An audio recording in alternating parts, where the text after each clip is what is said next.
today, it's a couple of days, but today was a long day. Happy the way that it transpired. I think we added some really interesting, good developmental players, some guys that can come in and help us right away, and some guys that, like, looking out, I think we'll be looking back and saying, hey, these guys really helped our team. So, just quickly, some quick things on these guys. Buchanan was a guy that I did late in the process. The coaches and scouts liked him. I saw a guy that played very hard, very gifted, mover, explosive, excellent coverage linebacker, should translate well to special teams. I think he's a really polished, tough, tenacious guy. Carson Vincent, Coach Warhol, one of his favorite prospects. A small school guy, tremendous size and strength. I can tell you, he came in my office last week, he visited last week and almost broke my hand. And then he tried to shake my hand, he was leaving my office, and I just looked at him and said, I'm good. But he was just a big, strong, physical, athletic player. I think Coach Warhop's excited to work with him. BK from Western Michigan, as he likes to be known, tall, long corner. I think he runs really well, good ball skills. He can, get stronger, but I think he's got really good coverage ability. I think he's a guy that can play from off and play from press. Good developmental corner with the size that we look for, the speed that we look for.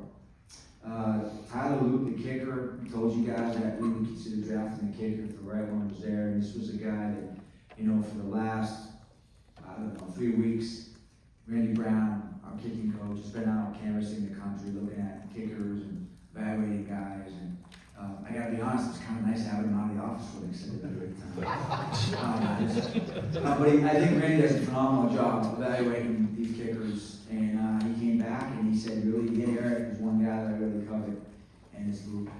And so, I think for us, we kind of felt like we had to draft him. And it was just a matter of getting the right spot and kind of working the picks and kind of coming up with the right combination. And we think he's got a really strong leg. He's got a lot of potential. I think Wester is a guy that, what stands out about him is really his return ability. If you watch him, he's a twitchy, explosive punt returner. I think, last year it became evident that we could probably get better there at that position. I feel like last year's probably, I didn't do a good enough job making sure that we had a good punt returner on the team. We had some guys, but we couldn't get the right mix, the right guy to really do it. We think Wester has a chance to really come in here and be an impact punt returner for us. So excited about him. Aeneas Peoples is Coach Harbaugh, one of his guys. He loved his tape, he loved his explosion. He's a little undersized, but he's a twitchy, disruptive player who can rush the passer, plays hard. I think he's got a really, really good skill set for us as a third down sub rusher who runs to the football and can make some plays that way. Longerbeam, I think, another corner. As I was looking at it, the last couple of weeks for me, the two guys that were most intriguing corner-wise were BK and Longerbeam. And, I think we were kind of going back and forth because they were so close and both so talented in different ways.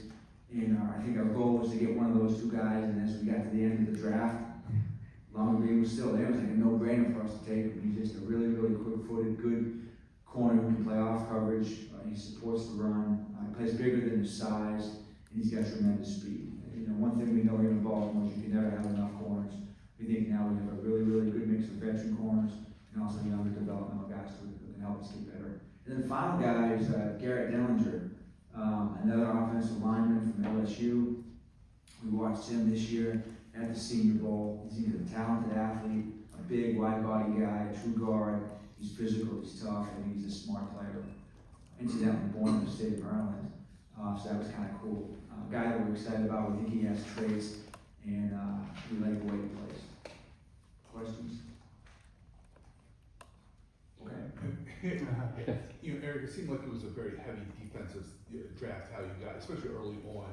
How much do you think you impacted the defense with this draft?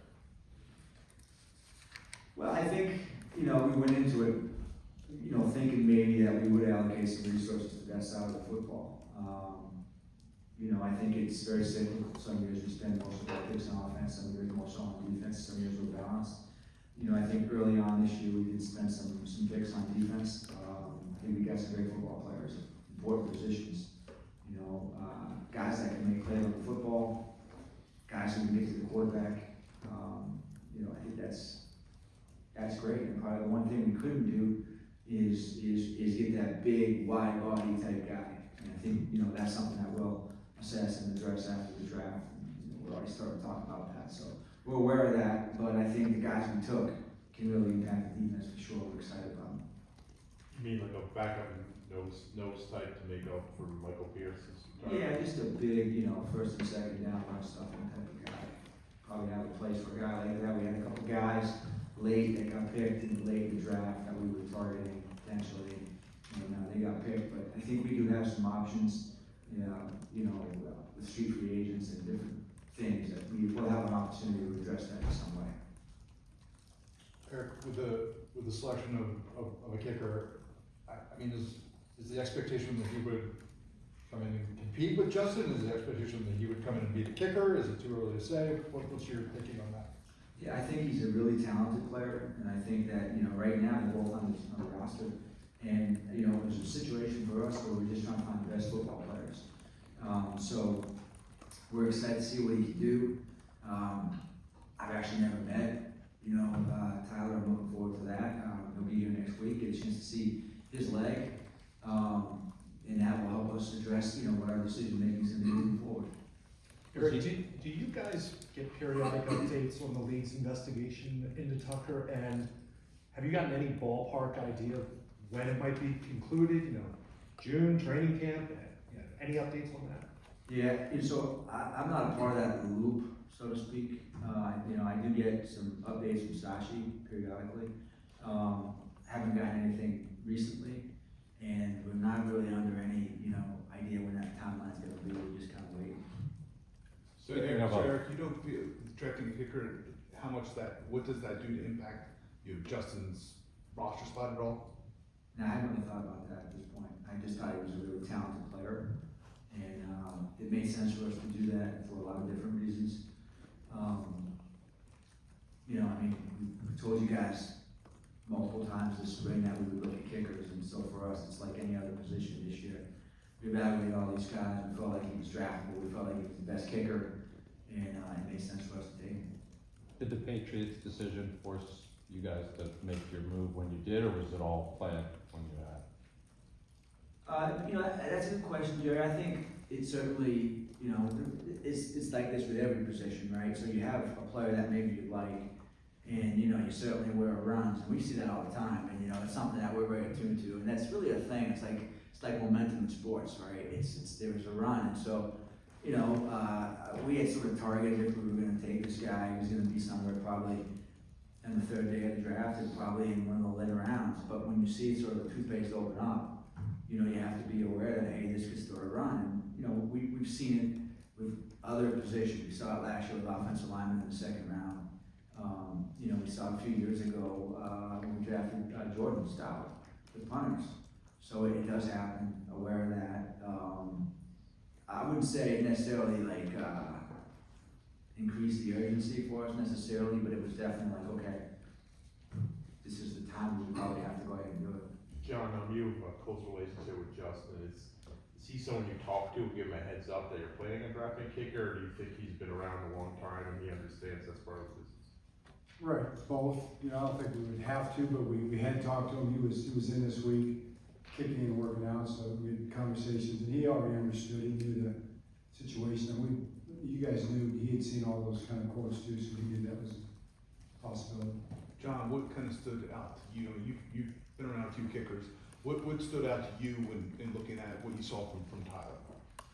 Yeah, well, I watched the tape with Randy, took me through it. Randy saw him in person also. We looked through all the guys, and he's good. I mean, he's a talented guy. He's strong, and he's very consistent with his leg swing. I think he's one of these guys who's a kicking nerd. You like to see that. I mean, he's really in every detail and technique, and he studied Justin a lot. You know, a lot of other guys too, and he studied our operation. So I know he's excited too. Eric, obviously you signed Cooper Rush, you have a veteran backup. Was there any consideration of drafting a developmental quarterback during this draft? We did look at that. We had a few guys that we liked. We were probably in a situation on the third day when we might have done that, and you know, I can tell picked that we really did like. We talked about it. I mean, we still think Devin has a chance to develop, and I think he improved over the course of the year. But again, there were some guys we liked. One in particular that we might have taken, but he got picked. Eric, can you explain the rationale behind that one trade with the Titans? Like, just, what was, it seemed kind of odd to move back 5 in one round and then move up 5 in the next. Yeah, it's kind of an analytics thing for us. I know, I agree, it kind of looked weird, but it also had to do with our draft board when we thought we had to take guys, and just a combination of picks, potentially tied to the kicker, just for us to gain some additional flexibility in the 6th round and maneuver a little bit that way. It really wasn't anybody that we really coveted at that specific point when we picked. So we just liked the movement in the 6th round for us to kind of get some things accomplished. And also, we felt like there might be an opportunity for us to actually potentially use some of those 6th round picks potentially to acquire some picks next year, which we sort of did by trading a 6th round pick and then as part of another deal, but to get a 5th round pick. So it was really an analytics thing, a strategy that we used based on the board, the type of players that we thought were there, and then also the percentages. So we not to get too geeky, but we have this list that Derek Gam does, gives us percentages of when guys are going to be there each round at each point, at each pick. So for us, based on that, the players that we wanted, we thought it made some sense. All right. Eric, since we're not going to talk to you for a while, do you have any update on the 5th year options? That deadline coming up? I do not. Thank you.